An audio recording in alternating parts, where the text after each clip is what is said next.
In this video, a beginner's guide to the CoinMarketCap API. CoinMarketCap is one of the top sources for crypto data, and they actually have a really good API for pulling down information on all sorts of cryptos and things like that. So what I mean is you can make an API request, run that request, and get returned a whole bunch of data on the market cap, the volume. They have a lot of different API endpoints basically. So this is CoinMarketCap, and in this video we're going to do a full guide about how to get started working with their API. If you do not know how to code, that's okay. I think you'll be able to follow along for sure. And if you already know how to code, if you already know some Python, then this is going to be a useful video for you as well, because we're going to get fully set up in this video. So both coders and non-coders, stay tuned. This is going to be a beginner's guide to the CoinMarketCap API. All right, so step one is going to be to sign up for an account.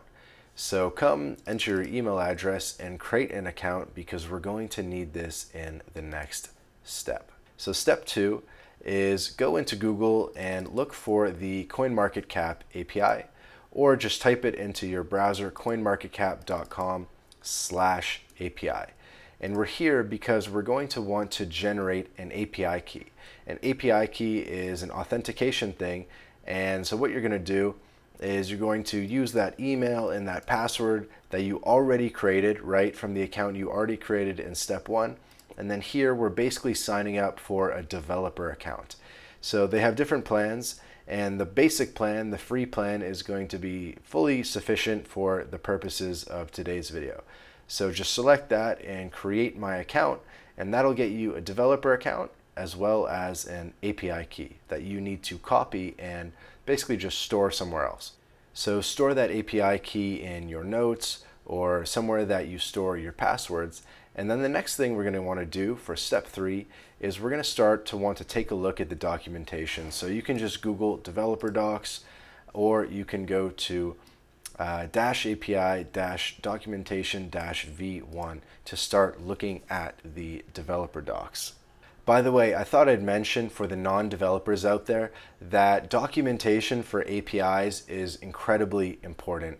And as developers, as software developers, we're looking at documentation all the time. We literally have it up in a browser window 24/7.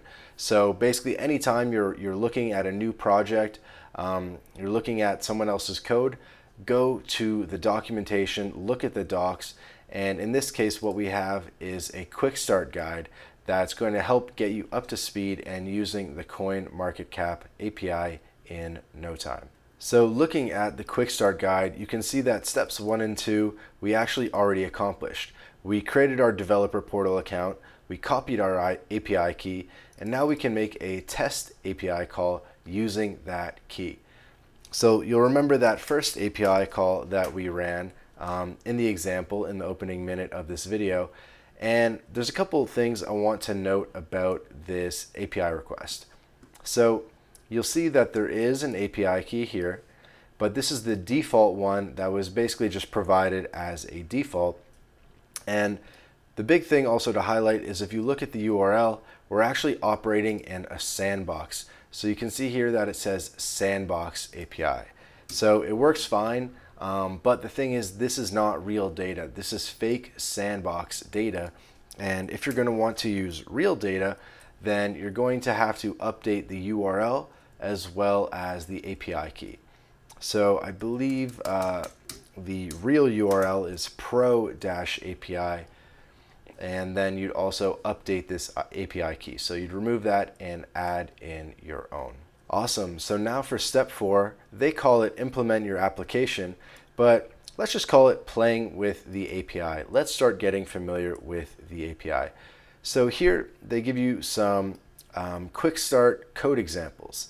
And the very first one is this curl command. That's actually the exact command that we were using here in the terminal. So we're already familiar with the curl command, and maybe now let's move on to Python, because I really want to use an actual coding language and implement this in Visual Studio. So what we're going to want to do is copy this data, and we're going to be pasting it into a code, Visual Studio Code file in a minute. So I created a empty directory, and we're going to start spinning up the files that we need. So we'll do touch CoinMarketCap.py. And so what that did is it just created an empty Python file. And then now we're actually going to need a virtual environment. So I think what we'll do is python-env venv, and then we'll call this coinenv. And we can see that we now have this coinenv file. So we have two files now in our folder. And then what we want to do is actually activate this env. So this is what's called a virtual environment. This is something somewhat particular to Python, but we're basically going to create a bubble around this code environment so that we're not infecting the rest of the computer with things that we may download or things that we may do in this bubble and in this contained space. And so what we'll do is we'll do coinenv bin activate. This is our command. So source coinenv bin activate. We run this, and now our virtual environment is active, which you can see by this coinenv text on the left. So now that our environment's active and we have a Python file, why don't we go ahead and open that? All we have to do is type open and then coinmarketcap.py, run this command, and it's automatically going to open it in Visual Studio Code. So now we have an open, empty Python file. And we know it's a Python file because it ends in .py. And since we have this file, right, we have our copied code from the documentation, and we can paste the code into the file. And we can see that it's actually lining up nicely. You know, there's color coding on the code, which looks a little different here, but you can see that, right, this Python file is pretty much 100% good to go. The only thing that I want to point out is we have this requests that we're importing. So we're going to want to download that. So we'll come back to our terminal, and we're going to type pip3 install requests. So pip is a package manager. It's a Python package manager, and we're going to download requests, which is like a third-party file. So we're downloading it, and so now we have access to requests, and it's basically going to live in this coin environment, this virtual environment, right? And so we could actually already run our file, and we're going to be good to go. Awesome, look at that.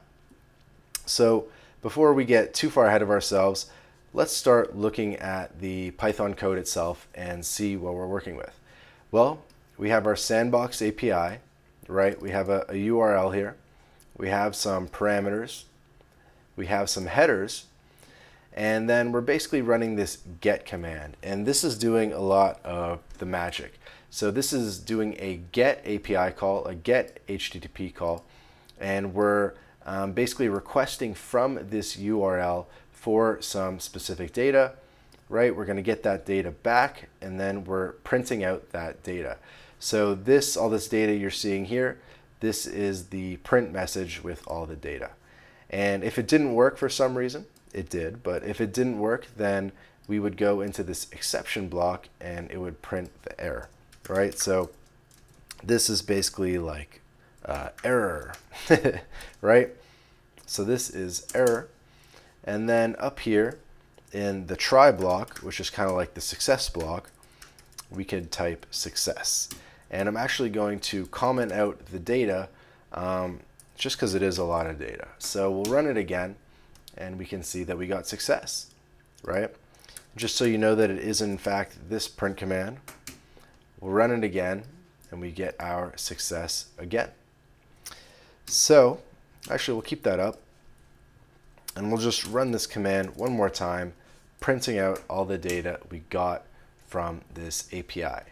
So we got all this stuff, circulating supply, market cap dominance, blah, blah, blah, blah, blah. And if we go to the top, we can see our success print statement, and then we can see all the data below, which is all part of that second print statement, right? Does that make sense? So, awesome. Look at all the progress we've made so far. We've brought all the Python code into a file. We've run that file. It's displaying the data. And so now we've learned not just one way, but actually two ways to pull the data using Python as well as using curl, right? So now that we have all that set up, the next step would be to replace the Sandbox API with the Pro API, and then to replace the default API key with the custom API key that you generated when you created your account. And that'll allow you to start getting into the real world data. All right, so now the last really important thing that I want to accomplish in this video is I want to start giving you a feel for all the different endpoints and options you have with the CoinMarketCap API. So the API is divided into 8 top-level categories, which we can see here are cryptocurrency, exchange, global metrics, whatever. And an endpoint is just a common API term for sort of like a subset of the data, right? So maybe an example might be you have a sports API, and then you have a tennis endpoint and a hockey endpoint and a soccer endpoint, etc., right? So those are endpoints or subsets of the data within the larger API, right? It'll start making sense. And then so we come into cryptocurrency, which is the endpoint. It's the endpoint that's actually referenced here in this URL. So in the example URL we were given and that we worked with and that we successfully got data from, that was using the cryptocurrency endpoint. So we can come down to this endpoint and just see that there's a lot of different options for sort of filtering this data down further. So we can get historical data, we can get quotes, and we can see what's trending, we can see what the biggest gainers and losers are.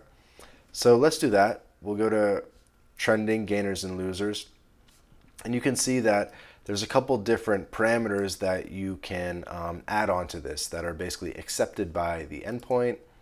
Over here on the right, we can see the URL. We can see another example, right? So it's cryptocurrency dash trending dash gainers losers, right? So sort of you can see how this API has gotten refined, and we've just gradually added more and more dash XYZ to it to sort of filter down the data.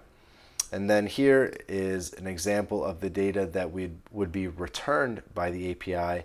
And you can see that this is JSON data, JSON data.